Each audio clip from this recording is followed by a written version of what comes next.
We've seen how we can use first derivatives to find critical values for a function.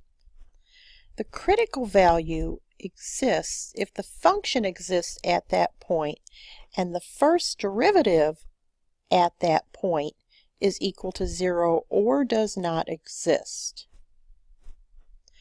We've also said that's important because extreme values are always critical values, but critical values are not always extreme values. In other words, critical values may not be a relative maximum or a relative minimum point on a graph. We'd like to find the relative extrema of the function g of x equals 3 minus x to the 1/3. This function is a radical function. So let's start by finding critical values. Critical values occur where our first derivative is either equal to 0 or undefined. The first derivative is negative 1/3 times x to the negative 2/3. That's just using our power rule. Now we want to know where that's either equal to 0 or undefined, so we might want to rewrite that so that it's in a form that we can recognize. That fraction is never equal to 0, but it is undefined when x is equal to 0.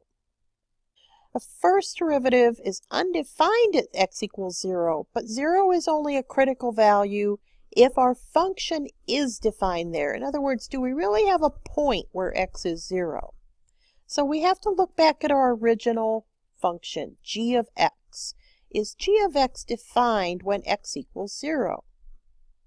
Well, the domain of our original function is negative infinity to positive infinity, so yes, our function does exist where x is 0, and 0 was a number that made our first derivative undefined. So yes, 0 really is a critical value. What that tells us is that something's going on there.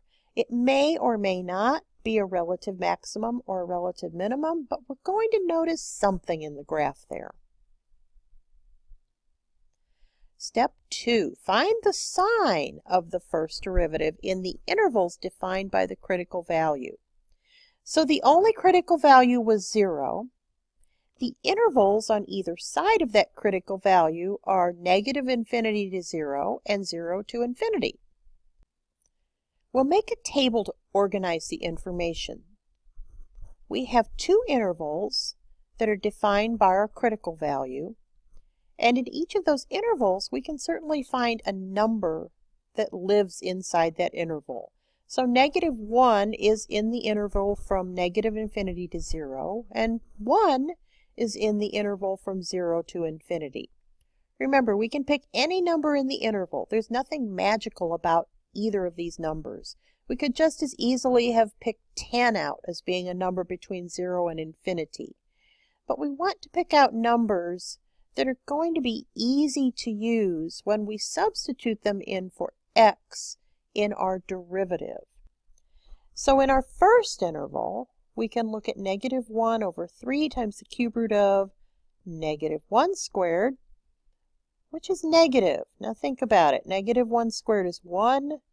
The cube root of 1 is still 1. 3 times 1 is 3. So this is really equal to negative 1/3. So it is definitely a negative number. That means that our function is decreasing on the interval from negative infinity to 0. In our other interval, we tested 1 by substituting 1 in for the x. So let's think about this. 1 squared is 1. The cube root of 1 is still 1. 3 times 1 is 3. So this is equal to negative 1/3, which is negative. That means our function's decreasing in the interval. Now that's interesting because on either side of our critical value, our function was decreasing. We don't see it changing directions. We don't see it going from decreasing to increasing or from increasing to decreasing. So what that means is that there are no extreme values. There's no relative maximum. There's no relative minimum. So you may think, well, how on earth are we going to graph this thing if we don't have these high points and low points? Well, we still have to find some other points on the graph. We certainly know that 0 is an important point. We don't have a maximum or a minimum value at that point, but something's happening there. So let's go ahead and find the y-coordinate that goes along with 0, which is 3 times, remember x to the 1/3 is the cube root of x, so 3 times the cube root of 0, which is just 3. So we have a point at 0, 3 where we said something was happening because it's a critical value. It's just not a relative maximum or relative minimum. We did find out from our first derivative test that our function's decreasing on both sides of that. So in general, it's just going downhill and it's going to pass through 0, 3. To find some other points on the graph, we'll pick some values out for x that are going to be convenient for us to substitute into our function. And remembering that in our function, x to the 1/3 means the cube root of x, we'll pick values out for x that are perfect cubes. So for an x value of -8, the y value is 3 minus the cube root of -8, which is 3 minus -2, or 5. When x is -1, our y-coordinate is 3 times, or 3 minus the cube root of -1, which is 4. When x is +1, our y-coordinate is 3 minus the cube root of 1, which is 2. And when x is 8, our y-coordinate is 3 minus the cube root of 8, which is 1. If we connect those points up, we'll see that we do have a curve that goes downhill, and something interesting is happening at 0, 3. We actually have a vertical tangent line at that point, which makes sense because our second derivative, which told us something about slopes of tangent lines, our second derivative was undefined at that point, and we know that a vertical line has an undefined slope. An interesting thing to notice about this graph is that even though the function is always decreasing, there's some subtle curves in the graph. It doesn't just go straight down in a straight line. Well, those subtle curves are important, and it would be nice to have a way to determine what kind of curves a graph has. And there actually is a way to do that if we think about how the slopes of the tangent lines to the curve are changing along the curve. Now this is a polynomial function, and the red line is a tangent line to the polynomial function at different values of x. As we increase those values of x constantly, what you'll notice is that the tangent line isn't moving at a constant rate. Right here, it's moving very quickly, and now it's moving very slowly or not at all, and then it starts to move slowly again, and then very quickly, and then slowly. So the changes in the slopes aren't constant, even when we increase the x-coordinates of the points of tangency at a constant rate. But there is a point where that tangent line seems to stand still, and that's right there, where the point of tangency is at 0, 0.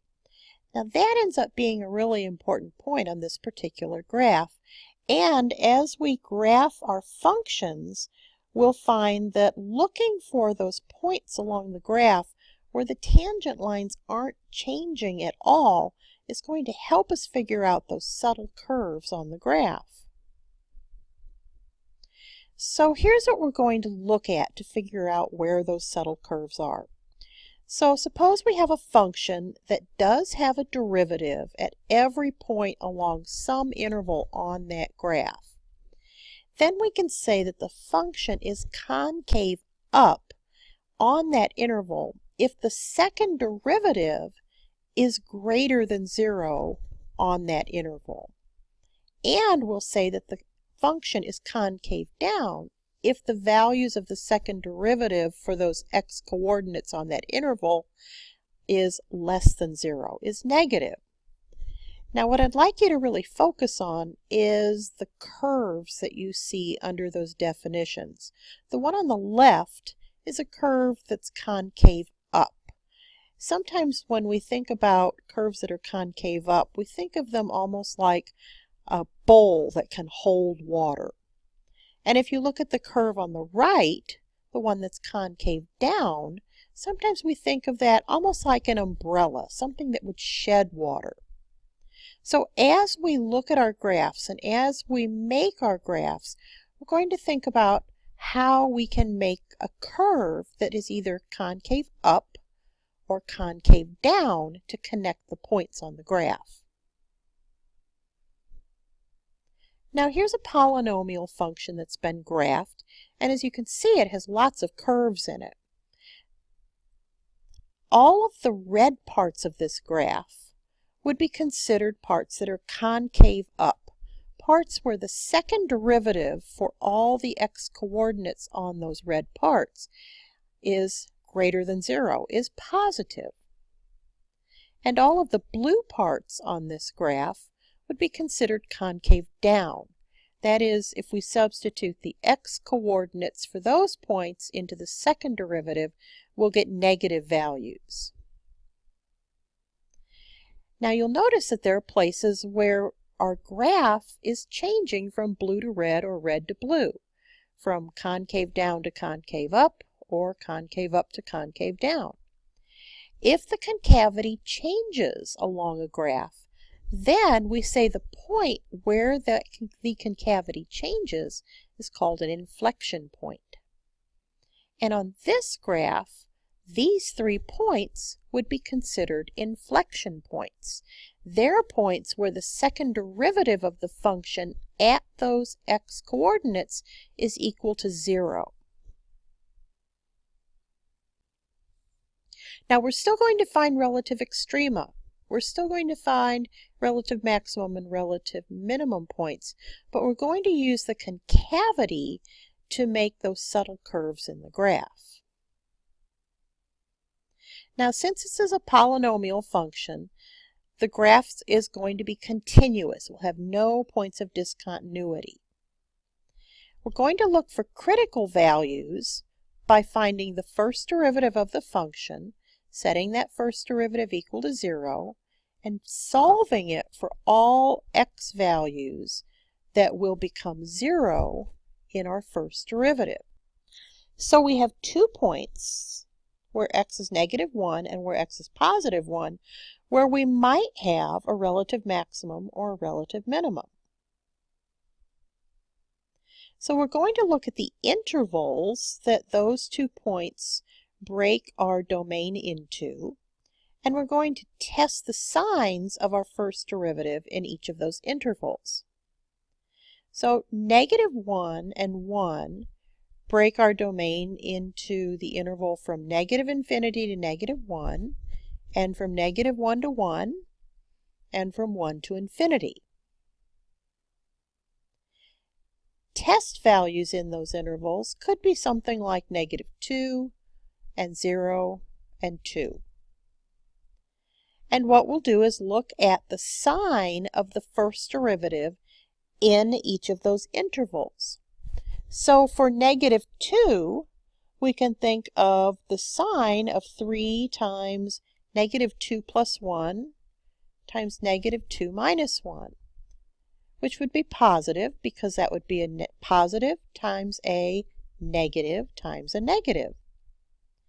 For 0, we'd have 3 times 0 plus 1 times 0 minus 1, which would be a negative value. And for 2, we'd have 3 times 2 plus 1 times 2 minus 1, which would be a positive value. So we know that the first derivative tells us where our function's increasing and where our function's decreasing. So in the first interval, our function's increasing. In our second interval, our function's decreasing. And our third interval, our function's increasing.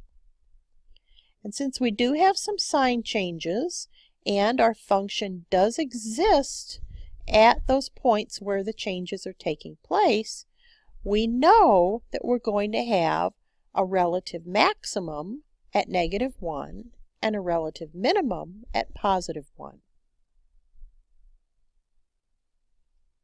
Now, to figure out what the points are where this relative maximum and relative minimum occur, we'll have to substitute -1 into our original function to get a y-coordinate of 4, and we'll have to substitute +1 into our original function to get a y-coordinate of 0.